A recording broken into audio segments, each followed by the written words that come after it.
Hi friends, అందరూ బాగున్నారు అనుకుంటున్నాను. చాలామంది మోబిక్విక్లో కానీ ఇంకా పర్సనల్ లోన్ ఆన్లైన్లో లోన్ తీసుకొని ఈఎంఐ పే చేయకుండా చాలామంది బాధపడుతున్నారు. నాకు అలాంటి కామెంట్స్ అనేది కంటిన్యూగా వస్తూ ఉంటుంది. అలాంటి కామెంట్స్ చూస్తూ ఉంటే నాకు చాలా బాధ వేస్తుంది. నేను పాత టైం గుర్తు వస్తుంది అనమాట. అప్పుడు నేను కష్టపడిన ఆ టైం అన్నీ గుర్తు వస్తుంది నాకు కూడా. ఎందుకంటే అలాంటి ప్రాబ్లం నుంచి బయట వచ్చినాను కాబట్టి నాకు ఆ ప్రాబ్లం తెలుసు ఎలా ఉంటుందో. మనం ఒకటే సైలెంట్గా కూర్చొని ఎవరికి చెప్పుకోలేక నెక్స్ట్ ఎవరిని అడగాలని తెలియకుండా డబ్బులు, ఆ ప్రాబ్లం అనేది వేరే లెవెల్లో ఉంటుందన్నమాట. నాకు అవి చూస్తే చాలా బాధ వేస్తుంది. అందువల్ల మీకు నేను కొన్ని సజెషన్ చెప్తాను. ఈఎంఐ మిస్ అయిన వాళ్ళు దయచేసి మీరు భయపడకండి. ఫస్ట్ ధైర్యంగా ఉండేది నేర్చుకోండి.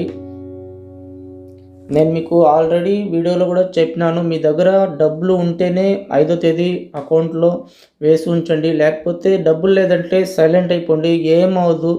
జస్ట్ మీకు 6వ తేదీ నుంచి కాల్స్ మెసేజ్ అనేది స్టార్ట్ అవుతుంది. ఒక్కొక్కసారి వాళ్ళు మీకు 9వ తేదీ కూడా డేట్ అనేది మారుస్తారనమాట. 9వ తేదీ కూడా మనం పే చేసుకునే విధంగా ఉంటుంది. ఒక్కొక్కసారి ఒక్కొక్కరికి వస్తుందన్నమాట. అలా మీ వల్ల కాలేదు, డబ్బులు లేదు, ఎవరిని అడగాలని తెలియని పరిస్థితిలో టెన్షన్ అవ్వద్దండి. ఆ విషయాన్ని మర్చిపోండి. ఆ నెల వరకు మీకు ఆ నెల ఎండింగ్ లోపల మీకు అమౌంట్ ఎలా రెడీ చేసుకోవాలో దాన్ని మాత్రం ఆలోచించండి. వాళ్ళు కాల్స్ మెసేజ్ ఇవన్నీ మీరు పట్టించుకోదండి.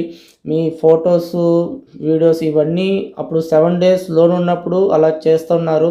ఇప్పుడు అలాంటి యాప్స్ అన్నీ తగ్గిపోయినాయి. ఆర్బీఐ చాలా స్ట్రిక్ట్ అయింది రూల్స్ అనేది.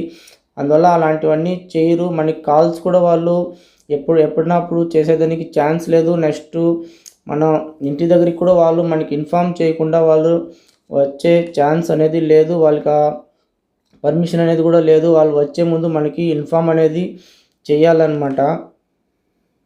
అందువల్ల మీరు ఒకరే కూర్చొని మన ఫోన్ డీటెయిల్స్ ఎవరికైనా పంపించేస్తారా, ఫొటోస్ ఎవరికైనా పంపించేస్తారా, ఇలా ఆలోచించుకుంటా కూర్చొని ఉండిపోవద్దండి.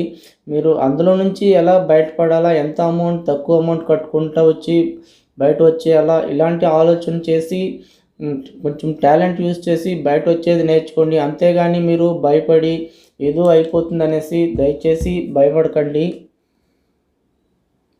అలా 1 month 2 month అయినా కూడా మీరు సపోజ్ ఎవరైనా వచ్చేసినారంటే కూడా మాట్లాడండి ధైర్యంగా. ఇప్పుడు మా పరిస్థితి బాగలేదు, పే చేస్తాము, మీరు ఇంట్రెస్ట్ ఆల్రెడీ యాడ్ చేస్తూనే ఉన్నారు కదా వాళ్ళు. అందువల్ల మీరు ధైర్యంగా మాట్లాడండి. వాళ్ళు మనలాగా మనుషులే, వాళ్ళేమి ఇది కాదు. అందువల్ల ఇవన్నీ ఆలోచించుకొని ధైర్యంగా ఉండండి. ఎవరు భయపడాల్సిన అవసరం లేదు. టెన్షన్ అవ్వద్దండి మెయిన్గా. ఎందుకంటే మీరు టెన్షన్ అయ్యి మీ హెల్త్ పాడు చేసుకున్నారనుకోండి, మళ్ళీ ఏమీ చేయలేమన్నమాట. నెక్స్ట్ అదేవిధంగా మోస్ట్లీ జాబ్లో ఉండేవాళ్ళు ఇలాంటి టెన్షన్ ఎక్కువ పెట్టుకోవద్దండి. ఎందుకంటే ఆ ప్రాబ్లం అనేది నాకు తెలుసు. ఈ టెన్షన్లో మనం ఏ పని చేయలేము. నెక్స్ట్ ఎక్కువ మంది ఈ క్రిటికల్ అయిన వర్క్ అనేది చేస్తూ ఉంటారు. అలాంటి చోట వర్క్ చేసేటప్పుడు ఇలాంటి టెన్షన్ పెట్టుకొని దయచేసి వెళ్ళకండి. మీరు ఏదైనా ఉంటే లోపలికి వెళ్ళే ముందే ఇవన్నీ మర్చిపోండి, ఏమవుదనమాట.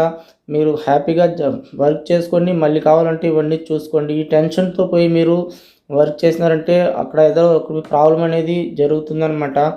ఎందుకంటే చాలామంది ఇలాంటి ప్రాబ్లం వల్ల డిసప్పాయింట్ అవుతూ ఉన్నారని నాకు బాగా తెలుసు అనమాట. ఎందుకంటే ఆ సిచ్యుయేషన్ నాకు బాగా తెలుసు. ఇవన్నీ నేను చూసి వచ్చినాను కాబట్టి. ఓకే ఫ్రెండ్స్, మీకు ఏదైనా డౌట్ ఉంటే తప్పకుండా కామెంట్స్లో అడగండి. నేను ఏ టైం అయినా చూస్తే తప్పకుండా రిప్లై అనేది ఇస్తాను. సబ్స్క్రైబ్ చేసుకోండి, అప్పుడే నాకు రిప్లై ఇచ్చేదానికి కొంచెం బాగుంటుంది చూసి వెంటనే. ఓకే ఫ్రెండ్స్, నేను ఎప్పుడూ జెన్యున్గానే మీకు వీడియో అనేది చేస్తుంటాను. ఏదో ఎంటర్టైన్ వీడియో కాదు, ఎవరికో ఒకరికి ఉపయోగపడాలనే ఉద్దేశంతోనే వీడియో చేస్తుంటాను. తప్పకుండా లైక్ చేయండి, కొంచెం సపోర్ట్ చేయండి. Okay friends, bye.